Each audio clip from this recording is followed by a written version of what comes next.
Aquilo ali é o scrum. Lembrando que rugby, por exemplo, é um esporte que a bola só pode ser passada para trás. Olha, agora é um try que ela vai fazer, provavelmente. Aí, fez um try. Fez não, vai fazer, agora.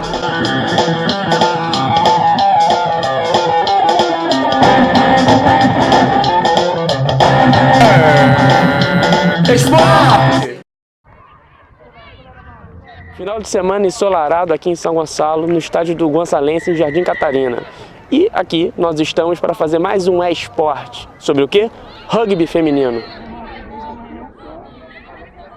Então, Andressa, explica um pouco mais sobre o rugby e o rugby feminino aqui no Rio e no Brasil. O rugby ele é um esporte um pouco difundido aqui no Brasil, né? No Rio de Janeiro, inclusive. Mas ele é o segundo esporte mais praticado no mundo e atualmente ele é o esporte que mais cresce no Brasil comparado a outros esportes que não o futebol, né? Porque o futebol a gente sabe que já é bem difundido e bem apoiado, etc. Então, o rugby no Rio de Janeiro, ele tem um campeonato feminino que acontece em 5 etapas. Então, é um campeonato estadual, um campeonato carioca, somente com times do estado do Rio de Janeiro, né? E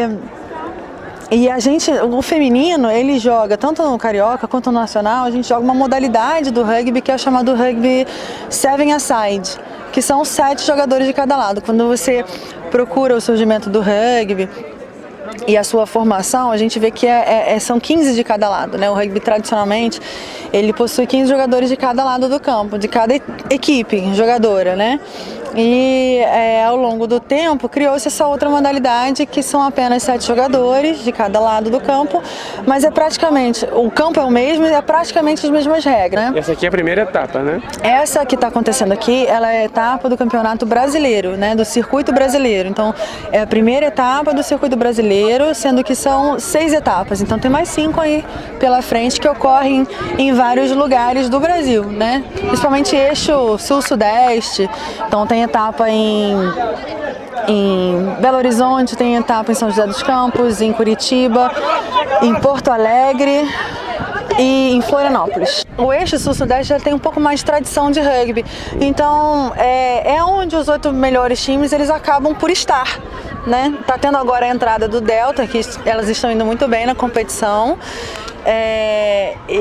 assim, mostrando que na verdade não é a questão de ser nesse eixo sul-sudeste não é uma questão exclusiva, né? A gente não está excluindo nenhum outro time, mas é que esses outros times eles têm que conquistar essa vaga para poder participar desse circuito, tá? Quem sabe, de repente, se o Delta entrar ou algum outro time de algum outro lugar, não seja feita uma etapa nesse mesmo local. Mas aí entra a questão, obviamente, de verba, de logística, obviamente da confederação também, né, que acaba talvez limitando um pouco esse espaço, essa disseminação das etapas, né? Essa democratização, né? Qual a sua avaliação sobre a Confederação de Rugby? Elas te apoiam e quem ganhar aqui o campeonato tem alguma premiação financeira, né? Não, premiação financeira não. O que acontece foi como eu te falei, existe uma classificação. Então, a classificação os 4 primeiros desse circuito são classificados para o circuito do ano que vem. Os outros 4 fixos, né? Que são 8 fixos. Os outros 4 são decididos numa etapa classificatória que tem no final do ano.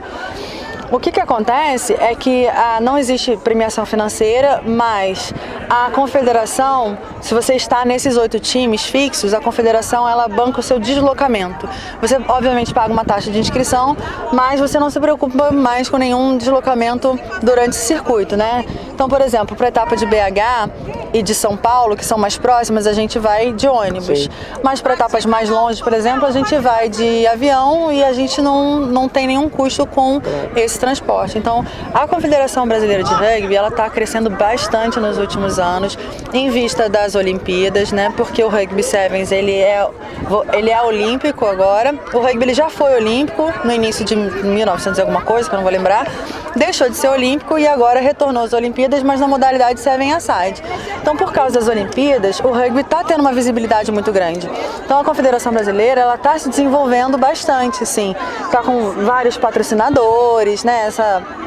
Para apoiarem o desenvolvimento. Está tendo um desenvolvimento de seleção feminina, masculina, está centralizando essas seleções lá em São Paulo, né, para que elas possam ter um ritmo de treinamento frequente. Então, a confederação ela está investindo no rugby nacional. Como você consegue classificação para o sul-americano, ganhando o circuito nacional? Não, mas o sul-americano é só por seleção. Ah, só por seleção? Não, perguntando de clube. Ah, não existe. Não existe? Não existe um sul-americano de clubes. Tá? Existe só o sul-americano de seleções mesmo. Aí tem todo ano. Inclusive a nossa seleção brasileira feminina, ela é decacampeã. Você sofre bastante preconceito por seres mulheres e jogando rugby, né? Aham. Como é um pouco isso? A federação prioriza mais o masculino? Como você vê isso?